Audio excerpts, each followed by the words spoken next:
Ce jeudi 30 novembre dans PAF, Isabelle Morini-Bosc a fait des révélations sur un traitement lourd que prenait son mari Alain, sujet à de sérieux problèmes de santé. Récemment, Isabelle Morini-Bosc était l'invitée de chez Jordan sur C8 afin de donner un peu de nouvelles. Et au cours de l'émission, la chroniqueuse de Touche pas à mon poste en avait annoncé une mauvaise, son mari Alain était hospitalisé.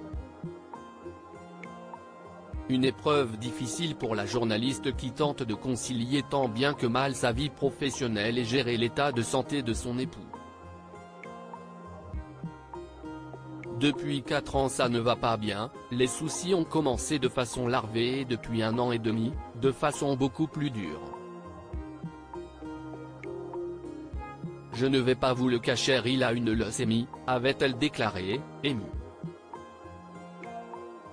Jonglant entre les plateaux de télévision et la chambre d'hôpital de son mari, Isabelle Morini-Bosc évoque régulièrement sa vie de couple et l'état de santé de son compagnon depuis plus de 40 ans, afin de sensibiliser les téléspectateurs au quotidien face à la maladie. De quoi souffre le mari d'Isabelle Morini-Bosc ? Justement, ce jeudi 30 novembre, la chroniqueuse de RTL était présente sur le plateau de PAF afin d'évoquer un sujet très important pour elle, les opioïdes médicamenteux. Ces opioïdes, utilisés pour traiter la douleur, sont dangereux s'ils ne sont pas utilisés avec parcimonie, pouvant rendre l'utilisateur dépendant et entraîner d'autres problèmes de santé. Profitant de ce sujet, Isabelle Morini-Bosc a évoqué son mari, Alain. « Moi, j'ai une illustration. Je viens de le découvrir à notre détriment familial. Je précise que tout, Dieu merci, est rentré dans l'ordre.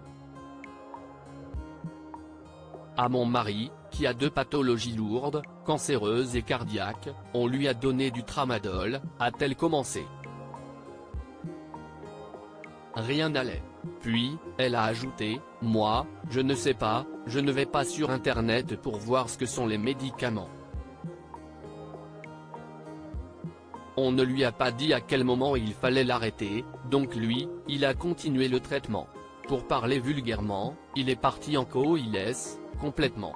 Il avait des tremblements frénétiques. Je me souviens du quart de finale du mondial de foot, je le vois appeler frénétiquement RTL, c'est scénar de RTL. Je lui dis mais qu'est-ce ce que tu fais ? Et il me dit j'appelle pour dire qu'ils disent une scénerie depuis tout à l'heure, ils disent que si est le quart de finale alors que si est la finale, alors que ce n'était pas le cas. Il a fait plein de trucs comme ça à ce moment-là. Rien n'allait, a-t-elle conclu. PAF, à retrouver en intégralité sur l'application Mi Canal.